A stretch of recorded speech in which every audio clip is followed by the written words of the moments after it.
Existe um ponto em que a curiosidade humana deixa de ser virtude e passa a ser risco. Um ponto em que o desejo de ir além entra em conflito direto com a fragilidade do corpo, da mente e da própria tecnologia. Desde que aprendemos a olhar para o horizonte, nunca aceitamos limites com facilidade.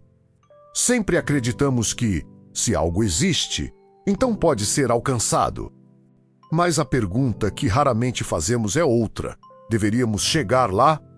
Ao longo da história, atravessamos desertos, subimos montanhas, cruzamos oceanos e rasgamos o céu. Cada conquista parecia definitiva, até descobrirmos um novo limite. Só que existe um lugar onde o erro não é perdoado, onde a natureza não negocia, e onde a simples presença humana já é uma afronta às leis físicas. Um lugar que não foi feito para nós, mas que, ainda assim, decidimos explorar.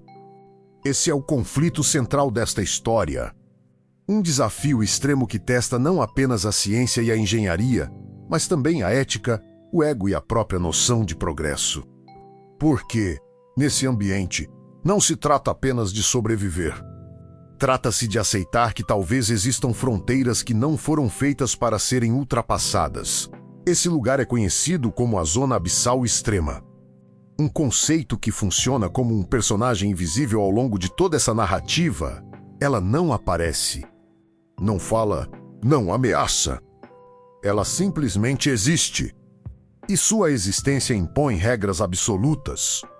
Regras que ignoram ambições humanas, investimentos milionários e discursos heróicos. Na Zona Abissal Extrema, a física manda e a biologia obedece. Estamos falando do ponto mais profundo já alcançado pelo ser humano em toda a história, o Challenger Deep, na Fossa das Marianas, no Oceano Pacífico. Um local tão hostil que chamar de ambiente já é quase um erro.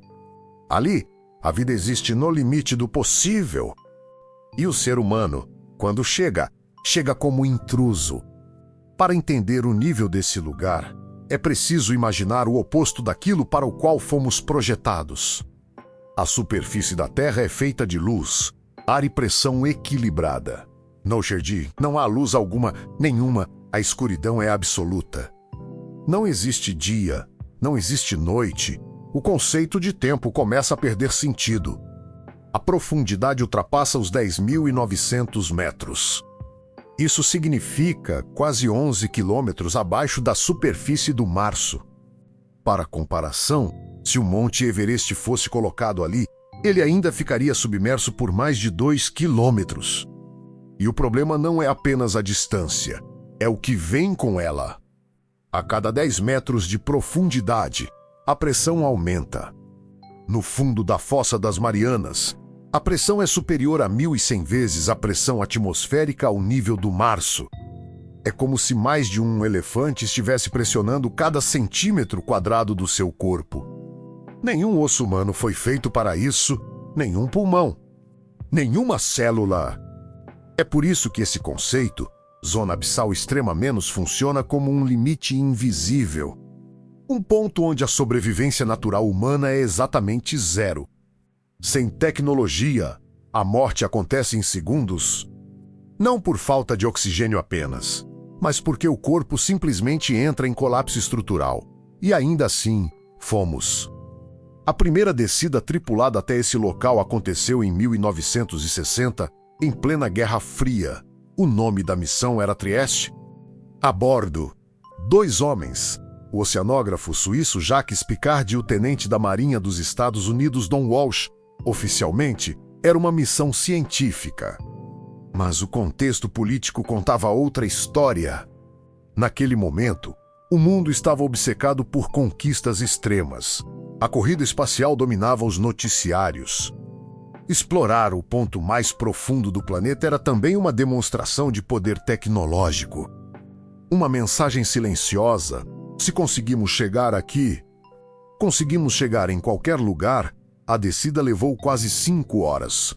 Dentro do batiscafo, o espaço era claustrofóbico. Não havia janelas comuns. Apenas um pequeno visor espesso, feito para resistir a uma pressão que esmagaria um submarino convencional como uma lata vazia. A comunicação com a superfície era instável. Cada metro descido era um teste psicológico. E então, algo aconteceu. A cerca de 9.000 metros de profundidade, um estrondo seco ecoou pelo casco. Um som metálico, curto, definitivo. Por alguns segundos, ninguém falou nada. Eles sabiam exatamente o que aquilo poderia significar. Se o casco tivesse falhado, não haveria tempo para pânico. A morte seria instantânea. Mas o equipamento resistiu. O som vinha de uma das camadas externas de proteção. A missão continuou. Quando finalmente tocaram o fundo, a paisagem era surreal. Um deserto silencioso, coberto por uma lama fina, quase como neve. Não havia plantas. Não havia peixes visíveis naquele primeiro momento. Apenas o peso do oceano inteiro acima deles. Eles permaneceram ali por apenas 20 minutos. Não porque não quisessem ficar mais, mas porque cada segundo era um risco acumulado. E foi nesse ponto que ninguém sabia o que fazer. Continuar observando ou voltar enquanto ainda era possível. Décadas se passaram até que alguém ousasse voltar. Em 2012, o diretor de cinema James Cameron, sim, o mesmo de Titanic, decidiu financiar e liderar uma nova descida solo ao Challenger Deep. À primeira vista, parecia um capricho pessoal. Um cineasta bilionário querendo viver uma aventura exclusiva. Mas essa é a versão simplificada da história. Cameron investiu milhões no desenvolvimento de um submersível chamado Deep-Sea Challenger. O projeto levou anos. Não porque fosse caro apenas, mas porque a margem de erro era zero. Diferente do espaço, onde há protocolos de emergência, no fundo da fossa não existe resgate. Se algo der errado, não há plano B, e aqui surge a quebra de expectativa. Ao contrário do que muitos imaginam, o maior risco não era a profundidade em si. Era o retorno. Subir significa lidar com diferenças brutais de pressão, temperatura e estabilidade estrutural. Um pequeno dano invisível na descida poderia se transformar em uma falha catastrófica na subida. Cameron passou quase 3 horas no fundo. Coletou amostras, filmou, observou pequenas formas de vida adaptadas a um ambiente que parece impossível.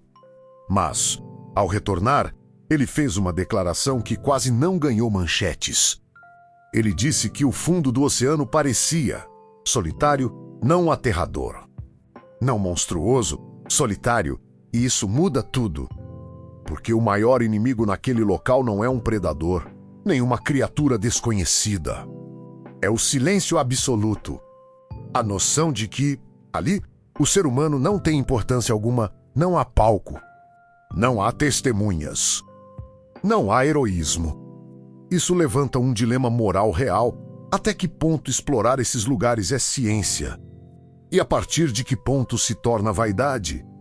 Estamos buscando respostas ou apenas tentando provar que podemos chegar lá? E o problema é que isso não deveria ser possível, mas continua acontecendo. Em 2019, o explorador Vitor Vesov realizou múltiplas descidas ao Challenger Deep, tecnologia ainda mais avançada. Mais sensores, mais dados. Mais precisão. Mas também mais evidências de algo perturbador: resíduos humanos.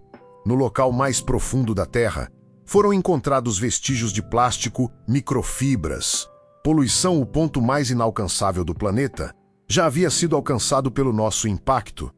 E foi nesse momento que a narrativa mudou. O local mais hostil já explorado pelo ser humano não é apenas hostil por causa da pressão, da escuridão ou do frio. Ele é hostil porque expõe uma verdade desconfortável. Não importa o quão longe vamos. Levamos nossos erros conosco. A zona abissal extrema não precisa nos matar para nos confrontar. Ela apenas nos mostra o quão pequenos somos. E talvez o quão irresponsáveis também. Hoje, sabemos mais sobre a superfície da Lua do que sobre os oceanos profundos da Terra. E mesmo assim, continuamos investindo bilhões para sair do planeta, enquanto mal entendemos o que existe abaixo dos nossos próprios pés. Talvez o local mais hostil não seja aquele que ameaça o corpo, mas aquele que ameaça a nossa ilusão de controle. Porque no fundo da Fossa das Marianas, não somos exploradores. Somos visitantes temporários, frágeis, silenciosos e completamente dependentes de máquinas para existir por alguns minutos. E a pergunta final permanece, sem resposta definitiva. Quando alcançamos o limite, estamos fazendo ciência? Ou apenas fugindo do fato de que nem tudo precisa ser conquistado? Se essa história te fez refletir, talvez ela mereça ser compartilhada. E se você chegou até aqui, é sinal de que ainda vale a pena questionar os limites, não só do planeta, mas também os nossos.